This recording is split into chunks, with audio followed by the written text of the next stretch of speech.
예수님께서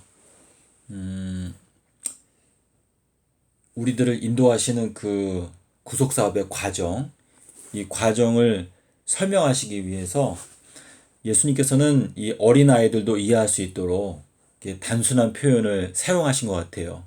그래서 예수님께서 우리 오늘, 내일, 모레, 또 제3일 이제 이러한 표현을 쓰셨는데, 성경에 보면은 이 신약 성경에서 주님께서 이 십자가 사건부터 부활까지를 설명하시기 위해서 5가지 시간 단위를 쓰셨거든요. 첫 번째는 어제라는 표현이 있어요.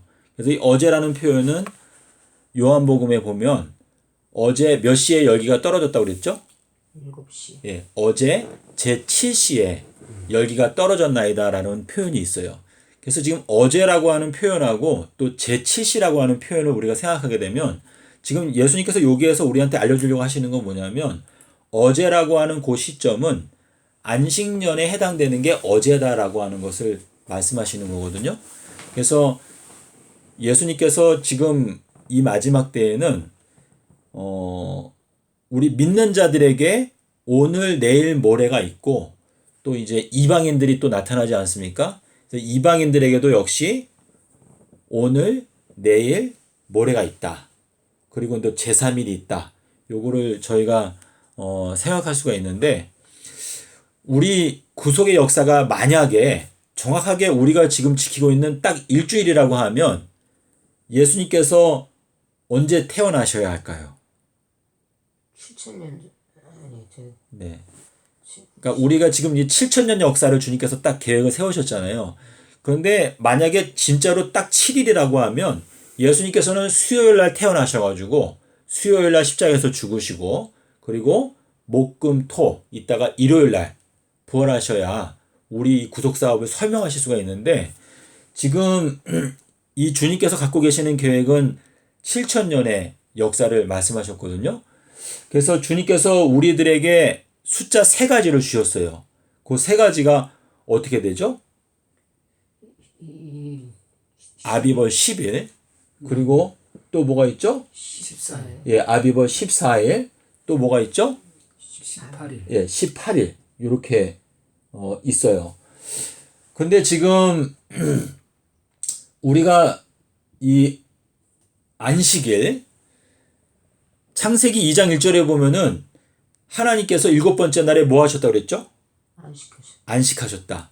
그래서 지금 이 안식하셨다라고 하는 거는 창조주의 입장에서 봤을 때 모든 피조물들이 완전한 평화 가운데 있을 때, 그때 창조주께서도 안식하실 수가 있거든요. 그러니까 창조주를 우리한테 나타내실 때 하나님은 사랑이시라라고 표현하신 것은 우리 부모의 입장이랑 똑같은 것 같아요. 부모님이 자녀들이 어느 한 자녀라도 뭔가 좀 문제가 있으면은 마음이 편하지 않지 않나요? 그래서 하나님께서도 이 창세기의 창조 사건을 말씀하실 때 창세기 2장 1절에 가면은 그 지으시던 일이 다함으로 7번째 날이 가까이 올 때에 그 지으시던 일이 다했기 때문에 7번째 날에 안식하셨다라고 이렇게 말씀하시는 것은 이 모든 피조물들이 하나님께서 가진 안식과 같은 완전한 안식 가운데 있을 때 창조주께서도 완전한 안식을 얻으실 수 있다라고 하는 뜻인데, 지금 요 10일 날 아담과 하와가 범죄를 했거든요. 근데 왜 이 10일 날이라고 하는 요 날짜를 왜 토요일에다가 두셨는가? 이거는 하나님께서 7째 날에 안식하시는 도중에 갑자기 죄를 지은 거예요. 인간이. 그래서 인간이 죄를 지으면서 인간이 스스로 안식을 잊어버리게 됐어요. 그래서 예수님께서 요한복음 5장에서 안식일인데 아버지께서 지금까지 일하시기 때문에 나도 일한다 라고 하신 그 말씀은, 주님께서는 이 천지 창조를 하시고 이 세상 전체가 안식 가운데 있었기 때문에 주님도 평안 가운데 있으셨는데, 갑자기 아담과 하와가 하나님의 말씀을 어기고 범죄하게 되면서 주님께서는 이때부터 다시 일을 시작하시게 된 거예요. 그래서 지금 요 아비벌 10일과 또 2월 달이 있죠. 주님께서 6월절을 2번 지킬 수 있도록 하셨는데 1월 달에 너희가 만약에 6월절을 지키지 못했으면 어떻게 해라? 2월 달에라도 너희가 6월절을 지켜라 라고 이제 민수기서 9장 11절에서 명령을 하셨습니다. 그런데 지금 요 아비벌 10일에 해당되는 연도가 예수님 십자가 사건 때는 언제였죠? 네? 예수님께서 이 세상에 오셨을 때 언제였죠? 아비월 10일이요? 예, 예수님께서 침례 받으신 해가 네.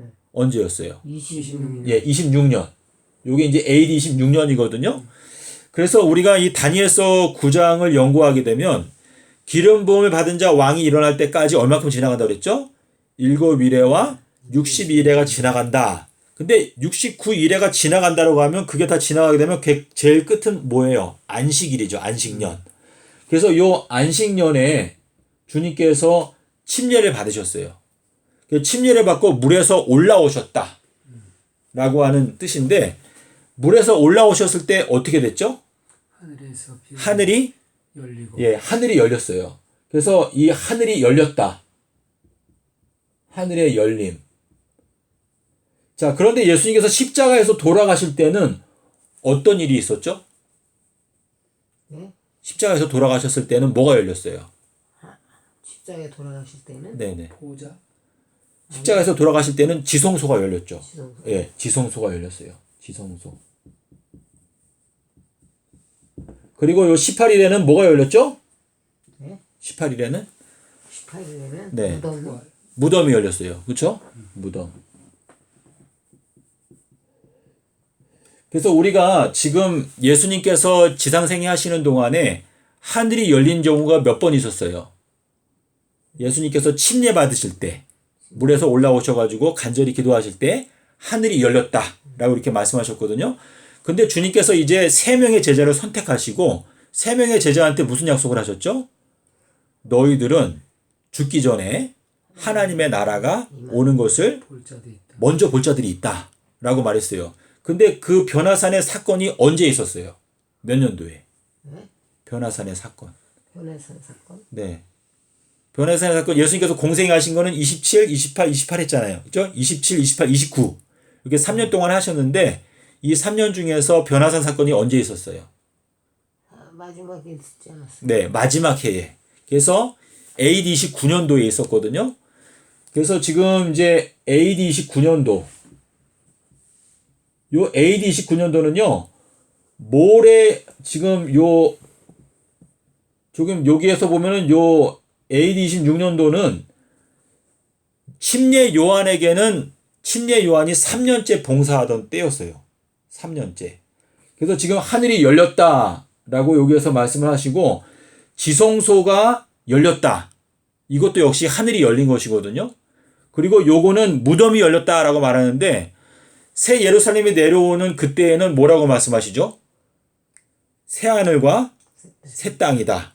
예, 이렇게 말씀을 하시고 있습니다.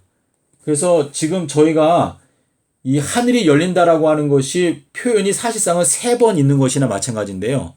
주님께서 아담과 하와가 범죄했을 그 순간에 뭐가 열렸어요? 네? 범죄하는 그 순간에 뭐가 열렸죠? 범죄하는 순간에. 예. 아담과 하와가 범죄했을 때 뭘 줬어요? 바로. 네? 아담과 하와가 범죄했을 때 대속물을 줬잖아요. 네. 근데 아담과 하와가 범죄하기 전까지는 구속 사업의 계획에 대해서 아무도 몰랐죠. 완전히 비밀이었어요. 그거는 피조물들에게 한 번도 공개된 적이 없었던 비밀이었는데 사단이 속였잖아요. 너희가 이걸 먹게 되면 너희들의 눈이 밝아져가지고 하나님과 같이 될까봐 못 먹게 했다. 그러니까 그 소리를 듣고 아담과 하와가 범죄를 하면서 이 창세 전에 세워져 있었던 구속의 계획을 열은 거예요. 그렇죠? 그래서 하나님께서 우리에게 뱀과 같이 지혜로우라 라고 하신 그 말씀을 생각하게 되면 그 말씀이 어떻게 이해가 되시나요? 뱀이 지혜로워요? 사람을 미혹해서 예. 지혜로운가? 예, 그러니까 지금 사단은 물론 멸망을 당하는데 제가 알기로 사단 멸망 당하죠. 유황불에 들어가니까. 근데 지금 사단이 이 아담과 하와를 속일 때 제시했던 그 논리는 창세 전부터 감춰져 있었던 구속의 그 계획을 여는 열쇠였어요. 그래서 아담과 하와가 범죄하게 되면서 사실상은 요때 대속물을 줬잖아요. 하나님께서는 원래 뭐라고 말씀하셨죠? 너희가 그걸 먹는 그 당일날 너희들은 반드시 죽게 될 것이다 라고 말했어요. 그런데 그렇지 않았어요. 딱 먹고 나니까 어떻게 했어요? 아담과 하와에게 대속물을 주셨어요. 그래서 그거는 사실상 하늘이 열리는 사건이었어요. 지성소가 열리는 사건이나 마찬가지였는데 아담과 하와가 범죄하게 되면서 하나님께서 옛날부터 오래전부터 세워놓으셨던 하나님께서 세우고자 하는 완전한 우주, 새 예루살렘 도성의 건축 계획이 시작이 된 거나 마찬가지거든요. 그래서 지금 제가 이해하는 거는 지금 주님께서 10, 14, 18 요 세 숫자를 통해서 우리 구속의 역사를 지금 설명을 하시는 건데 하늘이 열린다. 그리고 여기에서도 하늘이 열린다. 그리고 여기에서도 하늘이 열린다. 이렇게 세 단계로 지금 이루어지고 있거든요. 근데 주님께서 우리한테 절기를 주실 때 모든 남자는 1년에 3번 내 앞에 와서 보이라 라고 말씀하셨죠. 근데 그 세 절기가 어떻게 되죠? 6월절, 예. 오순절, 예. 77절, 그렇죠. 그래서 초막, 초막절. 77절? 초막절이죠. 예, 초막절. 초막절. 77절은 이제 오순절이고. 근데 요 세 가지 절기가 나타내는 게 뭐라고 저희가 알고 있죠? 오순절은 뭐예요? 네, 오순절. 성령감. 오순절은 주님께서 성육신 하신 날짜. 그러니까 마리아의 자궁에 임신되신 날짜가 오순절이었거든요. 그리고 이제 예수님께서 십자가에서 돌아가신 거는 6월절 사건이죠. 그렇죠? 그리고 초막절은 뭐예요? 초막절이라고 하는 거는 총 8일로 돼 있잖아요. 근데 7일 동안에는 저희가 초막에서 지내지만 8번째 날에는 어떻게 돼요? 성으로 모이라. 예, 큰 날인데 너희가 성회로 모이는데 그 8번째 날이 의미하는 것은 난지 8일 만에 할례를 하라라고 하는 말씀처럼 우리가 새 예루살렘 성에 이제 입주하게 되는 것을 나타내거든요. 그래서 주님께서 이 세 가지 절기를 통해서 우리에게 말씀하시고자 하는 것은 주님께서 창조주, 하나님은 예수님은 스스로 계신 분이신데 언제 인간의 몸을 입기 시작하셨는가? 그게 이제 오순절 때 임신이 되셨거든요. 근데 오순절은 주님께서 성육신의 시작, 그러니까 구속 사업의 시작을 의미하는 것이고, 그리고 6월절은 십자가 사건을 나타내시는 것이고, 그리고 요 18일은 이제 초막절 때 가장 마지막 날 큰 날. 그래서 우리가 절기를 보게 되면은 각각의 절기마다 하나님께 드리는 동물의 종류들이 있잖아요. 그런데 가장 동물을 많이 드리는 절기가 언제였어요? 예, 초막절 때. 초막절 때는 동물이 전부 몇 마리예요? 저희가 알기로 100마리가 넘어요. 훨씬 더. 예, 그래서 하루에 드리는 동물의 양이 막 13마리, 14마리 이렇게 되는데 매일같이 드리는 양이 많기 때문에 많이 드리는데 그 초막절은 사실상은 여기 주님께서 부활하시는 그 우리가 이제 연도로 말하게 되면 요거는 3030년.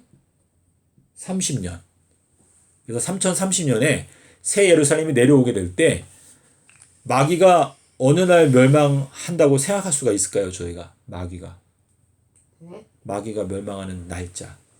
마귀가 멸망하는 날 뜻이 네. 새 예루살렘이 내려와서 네. 네. 마귀가 그러니까 우리가 아사셀을 위한 염소, 또 여호와를 위한 염소가 있어요. 근데 그 날짜가 언제죠? 네? 대속제일 날. 예, 대속제일이 7월 10일이죠. 그래서 우리가 시편에서 92편에서 말하기를 너희가 10줄 비파로 하나님을 찬송해라 라고 하는 것은 지금 아비벌 10일이나 7월 10일이나 둘 다 10일인데 지금 여기 7월 10일 요때의 행사가 뭐냐면 대속제일 때에는 아사셀을 위한 염소가 있거든요. 근데 그 아사셀을 위한 염소를 마지막으로 어떻게 하죠? 풀어줘. 감량이요. 예. 그게 레위기 16장에 보시면 요 대속제일 날에는요. 모든 백성들의 모든 죄를 전부 다 이제 아사셀을 위한 염소 거기에다가 안수를 하고 그 아사셀을 위한 염소를 광야 무인지경으로 데리고 가요. 거기에서 어떻게 하죠? 그 염소를 그냥 놔버려요. 그래서 거기 광야 무인지경에서 죽도록 그냥 방황하다가 죽도록 이렇게 놔버리는 것인데, 그래서 지금 요 7월 달에 속해 있는 절기는 사실상은 계시록 21장에 보면은요 3절에 하나님의 장막, 하나님의 장막이 사람들과 함께 있다라고 하는 표현이 있는데, 그 장막이라고 하는 게 초막절의 다른 말이 뭐죠? 장막절, 그렇죠? 예, 장막절 또 초막절 이렇게 하는데, 결국은 이 초막절은 요 때를 가리키는 것인데, 초막절은 7월 달에 있죠. 7월 달. 근데 7월 달을 우리 성경적인 용어로 무슨 달이라고 부르는지 혹시 기억하세요? 네? 7월 달. 7월 7월 달은 대속제일 있잖아요. 네, 대속제일인데 그런데 요 7월 달은 요 7월 달 요거를 에다님 월이라고 불러요. 에다님. 에다님 월이 무슨 뜻이에요, 집사님? 네? 에다님 월. 아니 모르는데 네. 초막절이 네. 대속제일 때가 초막절이에요? 아니요. 그러니까 제 말이 뭐냐면 지금 7월하고 이제 7월 15일도 있고 여기 22일도 있는데, 지금 이 새 예루살렘이 내려오는 거는 아비벌에 내려오는데, 아비벌에 내려왔을 때 이제 곡과 마곡이 일어나게 되고, 그리고 새 예루살렘 성을 이제 빼앗기 위해서 사단과 악한 자들이 그 뺏으려고 할 때, 이제 여기 7월 달 요때에 10일 날 마귀가 멸망을 당한다. 그렇게 저는 이해를 하고 있거든요. 그리고 이제 7월 15일부터 22일까지는 이제 우리가 초막절 절기를 지키게 된다. 예. 그래서 이제 요 22일은요, 사실상은 우리가 새 예루살렘 성에서 이제 입주해가지고 이 지구상에서 살기 시작하는 그러한 시점이 된다. 그렇게 우리가 이해를 할 수가 있거든요. 예. 그래서 지금 아담과 하와가 범죄했을 때 범죄한 날짜가 언제예요? 예? 범죄한 날짜가 1월 10일. 예, 1월 10일 날 범죄했죠. 근데 1월 10일이에요? 2월 10일이에요? 네? 2월 10일. 예, 2월 10일이죠. 예, 2월 10일 날 아담과 하와가 범죄를 했어요. 근데 이 범죄한 날짜가 우리나라 달력으로 며칠이에요? 네? 우리나라 달력으로? 우리나라 달력. 지금 그레고리안 달력으로 4월 5일. 요게 무슨 요일이었어요? 수요일 날. 지사님, 수요일 날 아담과 하와가 범죄한 거 믿어지세요? 예. 수요일날 범죄. 예, 수요일 날 범죄하고, 그리고 2월 14일 날 일요일 날 4월 9일 날 요때 가죽옷을 입었어요. 가죽옷을. 예, 그래서 지금 이 가죽옷이라고 하는 단어가 무슨 뜻을 갖고 있다고 말씀드렸죠, 집사님? 네? 가죽옷. 가죽옷이요? 네. 잊어버렸어요. 가죽옷은 장님이란 뜻이에요. 장님. 아, 장님. 예. 가죽옷은 장님이란 뜻인데, 자, 이 가죽옷을 입혀 주셨다라고 하는 요 뜻은요, 사람이 맹인이 되었다라고 하는 의미거든요. 그래서 모세가 바로한테 가서 우리가 광야길을 며칠 가겠다? 3일. 3일길을 가겠다. 이 3일길을 간다라고 하는 거는 얼만큼 간다는 뜻이에요? 3일. 예, 3,000년을 간다라고 하는 뜻인데, 3년. 우리가 3일길을 가서 뭐 하겠다? 하나님께 제사를 지내겠습니다. 우리의 몸을 산제물로 바치겠습니다. 이 뜻인데, 요 3일 동안 갈 때에 주님께서 이 성막 위에를 뭘로 덮으라고 그랬어요? 성막 맨 지붕을 뭘로 덮었어요? 가죽으로요. 양가죽으로 덮었어요. 그래서 지금 이 가죽옷이라고 하는 요 단어가 왜 맹인이라고 하는 단어와 히브리어가 같을까? 이것은 우리가 예수님을 십자가에 못 박게 되면서 우리의 눈이 어두워지게 된 거예요. 다시 말해서 선악과 열매를 따먹게 되잖아요. 그러면은 거기에서 구속의 경륜이 흘러나오기 때문에 우리의 눈이 어두워지게 된다 라고 하는 뜻인데, 요 내용은 사도 바울의 이야기를 통해서 우리가 알 수가 있어요. 바울이 다메섹에서 누굴 봤어요? 예? 다메섹. 예수님. 예, 다메섹에서 예수님을 만났는데 다메섹이라고 하는 단어는 물된 동산이다라고 하는 뜻인데 이 물된 동산이라고 하는 것은 주님께서 십자가에서 죽으셨을 때 여기에서 뭐가 나왔죠? 물과 피가 나왔었거든요. 그래서 예수님께서 십자가에서 돌아가실 때 놀라운 생명수가 흘러나온 것인데 바울이 다메섹에서 예수님을 봤다라고 하는 것은 그때에 예수님의 놀라운 영광을 보고 눈이 어두워져 가지고 3일 동안 보지를 못했어요. 그래서 3일 동안 식음을 전폐했는데 그 다음에 어디에 갔죠? 직가라고 하는 동네에 가가지고 거기에서 거주할 때 아나니아가 와서 안수했죠. 안수하니까 어떻게 됐어요? 눈을 보게 되었어요. 그래서 이거는 우리 모두의 경험을 말하는 것인데 왜 가죽옷을 입었다라고 하는 이 표현과 맹인이라고 하는 단어가 왜 같은가? 왜 눈이 어두워진다라는 것 같은가? 이것은 주님의 십자가의 경륜이 나타나게 되면 그것으로 말미암아 우리가 눈이 멀게 되는데 3,000년이라고 하는 그 기간이 지나가게 되었을 때 우리가 이제 밝히 보게 된다라고 하는 뜻인데 자, 여기에 보면은 요게 셋째 날이죠. 셋째 날에는 어떻게 된다고 그랬어요? 내가 완전하게 된다. 그래서 요 셋째 날은 요게 뭐예요? 살렘. 그쵸? 살렘이라고 하는 단어 뜻이 뭐라고요? 살렘? 살렘은 완전. 완전이라고 하는 뜻인데 요게 평화라고도 이 얘기해서 좀. 네, 그쵸. 요게 번호가 몇 번이에요? 네? 8,000번이죠. 8,000번. 잠깐만. 그래서 주님께서 누가복음 13장 32절과 33절 요게 굉장히 중요한 말씀인데 주님께서 오늘과 내일은 내가 뭘 마치겠다고 그랬어요. 병자들을 고치고 또 귀신들을 쫓아내는 것을 내가 다 완료를 하겠다. 하지만 내가 오늘과 내일과 모레는 내가 가야 되는 길이 있다. 근데 언제는 완전하게 된다? 제3일에는 내가 완전하게 된다. 이렇게 말씀하셨는데 그 제3일이 요 부활하신 날. 그쵸? 그리고 3030년 새 예루살렘이 내려올 때 그때가 이제 완전하게 된다라고 하는 뜻인데 지금 예수님께서 돌아가신 요 14일 요게 왜 완전인가 하면은 그것은 요게 제3일이에요. 제3일. 이렇게 되거든요. 그래서 지금 요 10일 요 10일 범죄한 요 때는 여섯째 날. 그리고 일곱 번째 날, 첫째 날, 둘째 날, 셋째 날. 그래서 십자가 이전에 살던 사람들 우리가 호세아서에 보면 뭐라고 말했어요?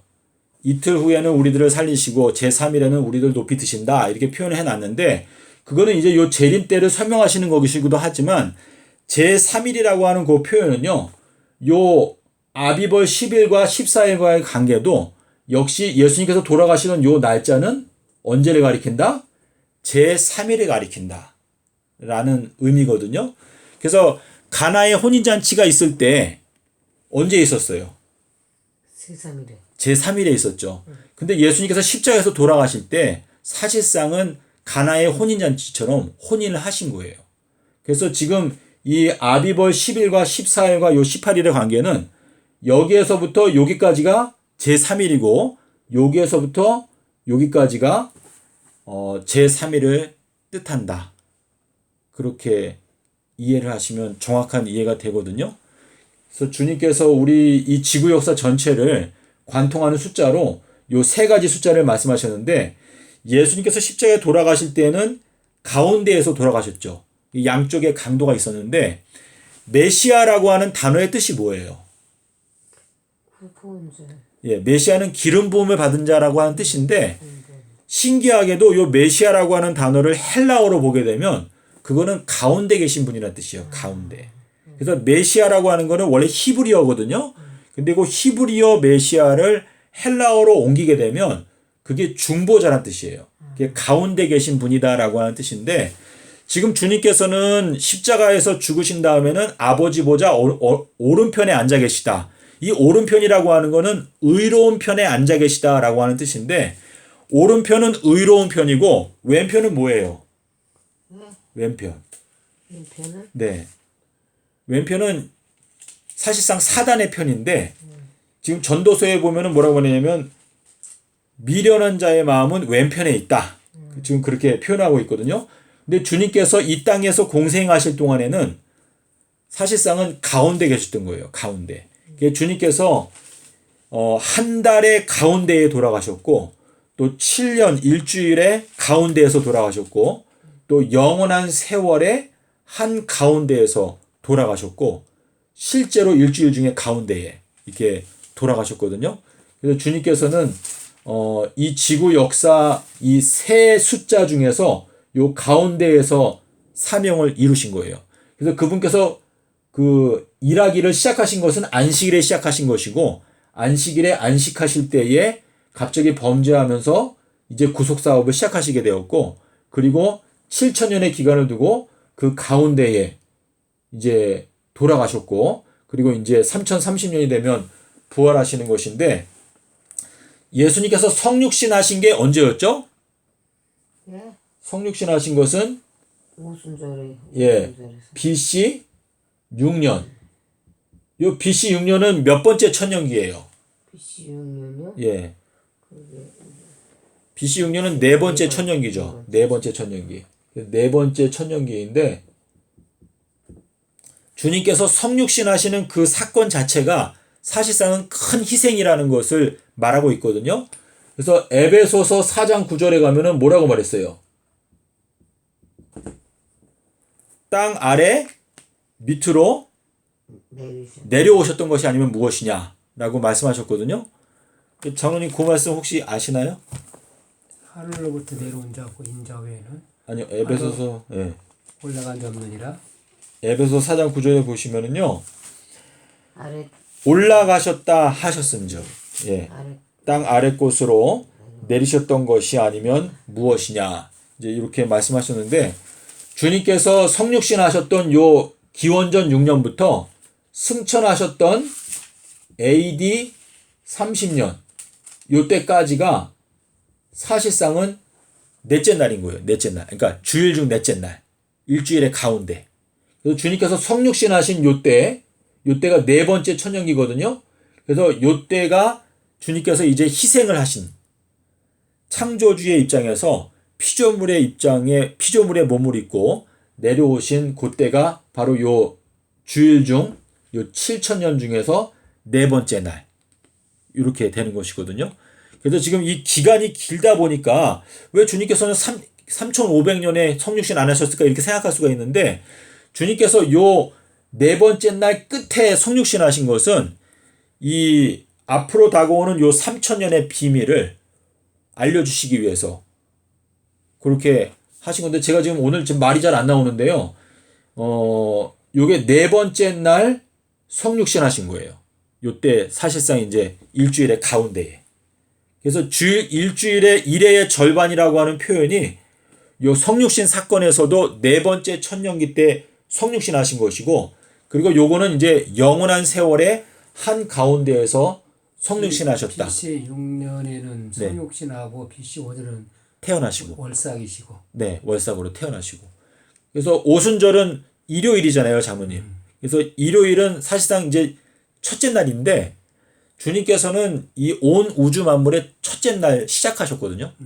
태어나셔. 그래서 오순절날 임신되신 것은 그분이 이 온 우주 만물의 시작이다라는 것을 강조하기 위해서 오순절날 임신이 되신 것이고 그리고 6월절은 우리가 아는 대로 일주일의 가운데 요 14일 날 요 14.75 요 14.75가 이제 아비벌 14일 날 낮 12시거든요. 그래서 낮 12시가 요 한 달의 정 가운데였어요. 그래서 그때 주님께서 한 달의 정 가운데에 이제 3시간 동안 어두웠었죠. 3시간 동안. 근데 그게 다니엘서 27절에 보면은 네. 그 가장 자 많은 사람과도 한 일해 동안에 언약을 굳게 맺고 네. 그가 그 일의 절반에 네. 제사와 예물을 금지할 것이며 네. 또 미운 물건 세울 때부터 1290이 지날 것이 이렇게 나오거든요. 네. 그러니까 일의 반, 예. 일의 반이 예. 지금 여기와도 연관이 있는가? 예, 일의 절반은 그러니까 저도 이거 굉장히 많이 고민했는데 장로님 십자가 사건은요 자, 예수님께서 침례 받으신 게 AD 26년이었죠. 예수님은 AD 26년도에 침례 받으시고 나서 바로 죽으셔도 됐어요. 바로 십자가에서 죽어도 돼요. 그쵸? 왜냐면 물에서 올라온 다음에 성령을, 비둘기 성령을 받았잖아요. 이는 내 사랑하는 아들이고 내가 기뻐하는 자다라고 말했잖아요. 그때 바로 죽으셔도 되는데 왜 바로 안 죽으셨는가? 바로 죽으시면 우리한테 이 미래를 공개하실 수가 없거든요. 그리고 제자들을 양육해야 되거든요. 그래서 요때 침례를 받으시고 요 전 3년 반 동안에 이제 제자들을 양육을 했어요. 근데 양육을 하는 동안에 3명을 미리 선택했어요. 3명을 미리 선택하신 이유는 뭐냐면 이 지구 역사 마지막 때 7년이 있는데 요 7년이 시작되기 전에 3사람이 먼저 깨닫는 사람들이 있는 거예요. 그래서 주님께서 12 제자 중에서 특별히 3사람만 선택해가지고 야이로의 딸을 살릴 때 어떻게 했어요? 아무도 따라오는 거 허락하지 않고 3사람만 따라오도록 허락해가지고 야이로의 딸이 살아났거든요.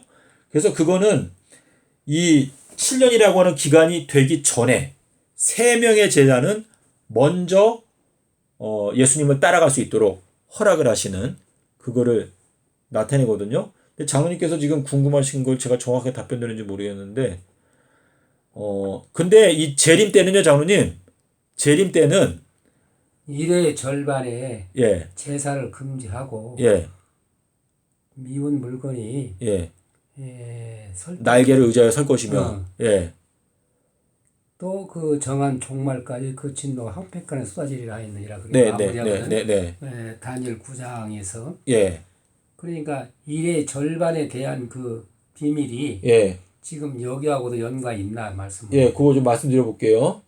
장로님께서 그게 제일 궁금한 부분인데, 지금 다니엘서 9장 25절에서는 뭐라고 말하냐면, 7일에 62일에라고 말하면서, 그 기간 동안에 성벽과 거리가 건축된다고 그랬어요. 그렇죠. 성벽과 거리.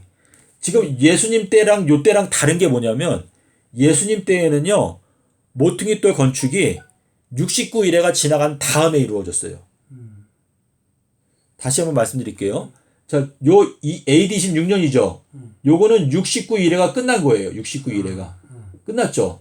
69일에가 끝났는데 그 끝난 다음에 모퉁이 돌이 건축됐어요. 그쵸? 그게 이제 다니엘서 곤란한 9장. 동안에 중건이 되어 거기 62일의 후회라고 나오죠. 62일 후에 예. 기름보다 끊어져 없을 것이며. 예. 그게 이제 핵심인데요, 장로님. 모퉁이 돌은 69일에가 지난 다음에 건축이 돼요. 이게 한 일회가 남잖아요. 예. 한일회가 남으니까 이제 요 한일회 동안에 가운데에 모퉁이 돌이 건축이 되었거든요. 근데 요 마지막 때에는요, 69일에 동안에 건축이 돼요. 그게 좀 다른 점이 다시 한번 말씀드려 볼까요? 지금 요 69일회가 있잖아요. 그러니까 69일회가 70일회라고 딱 하면 되는데 예. 69일회와 7일회가 따로따로 해 주시거든. 지금 여기 예. 증거하고 있고. 예. 저도 그게 가장 고민됐었고 저도 이제 그걸 최선에서 설명을 드리는 건데 지금 보면은 여기 AD 26년도 요거는 69일회가 끝나는 마지막 해예요.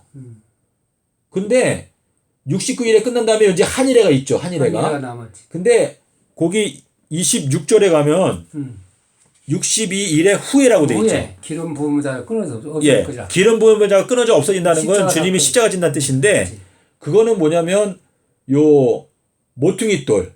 요 모퉁이 돌 사건이거든요. 모퉁이 돌. 근데 모퉁이 돌 위에 뭐가 지어지죠, 이제? 성벽하고 거리가 건축되죠, 거리. 근데 요 성벽과 거리는요. 69일회가 지나간 다음이 아니에요. 69일회 동안이에요. 그게 25절에 나오거든요. 그래서 여기 다니엘서 9장 25절에 보면 7일회와 62일회가 지나가는데 그 곤란한 기간 동안에 성벽과 거리가 건축된다고 그랬어요. 그렇지. 그래서 지금 장로님 뭐냐면 어떻게 말씀드릴 수 있냐면 요게 69일회가 끝나거든요. 69일회가. 근데 요 69일회 속에 한일회가 들어있는 거예요. 근데 이걸 저도 생각하고 있는데요. 제가 이걸 아무리 생각해도 지금 25절을 제가 그냥 읽어보게 되면 25절에서 말하는 건 뭐냐면 성벽과 거리가 건축되는 것은 69일의 동안이라는 거예요. 동안. 여기는 69일의 후죠. 62일의 후에. 2일 후에 예. 기름 부어냐 끊어져 십자가 사건이 끝나고 예. 장차 한 왕의 백성이 와서 그 성읍과 성소를 부르 그 마지막은 홍수의 휘슬 같을 것이며 또 끝까지 전쟁이 있으리니. 그렇죠. 엉클게 작정이. 예, 예. 그래서 이제 그거는 첫 번째로 성취된 거는 AD 70년도에 그 타이터스 장군이 디도 장군이 와가지고 했잖아요. 그래서 그때 성취가 된 건데 지금 모퉁이돌 건축하고 성벽과 거리 건축은 그게 차이점이 있어요. 지사님은 이해되시나요? 성벽과 거리는 예. 계시록 21장에 나오죠. 성벽과 거리는 69일의 동안. 69일의 동안. 네. 그게 달로 성취되는 그때를 말하는. 그렇죠, 그렇죠, 집사님. 예. 근데 이제 이게요, 하여튼 저도 계속 생각하고 있는데 이게 하여튼 그냥 지금 말씀을 보면 그래요, 저는 말씀이 말하는 거는. 지금 23년에 30년까지. 예, 요게 이제 69윤달이거든요.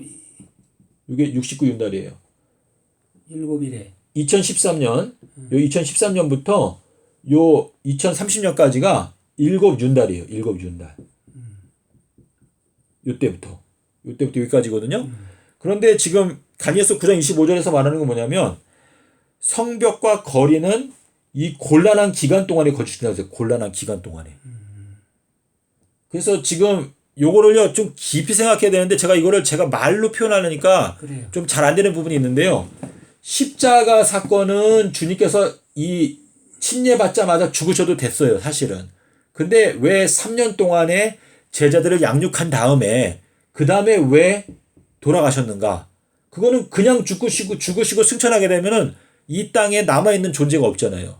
그 인자가는 머리 둘 곳도 없다. 그러니까 머릿돌을 맡길 곳이 없다라고 하는 뜻인데 요 전 3년 반 동안에 양육하신 거는 양육하고 이제 주님의 사업을 맡아서 할 사람이 필요하기 때문에 그렇게 하신 거거든요. 하여튼 오늘 지금 제가 지사님은 이해되시나요? 예. 어느 정도 이해되시죠? 예. 예. 이해되는데. 네. 근데 설명을 못해요. 하여튼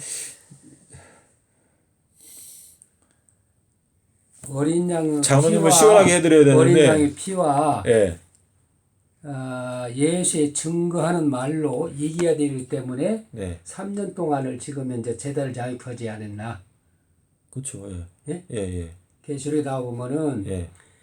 이기는 무기가 예. 예수의 증거와 어린 예. 양의 피란 말이에요. 그렇기 예. 때문에 예. 그때 죽어야 되시는데도 3년 동안 제자를 양육한 것은 이 말씀을 이루기 위해서 하지 않았나. 십자가 사건이 12장. 그 증거가 예수의 증거와 어린 양의 피의 증거 예. 그 말로 이겼거든. 요한계시록 12장 말씀하시는 거죠? 예.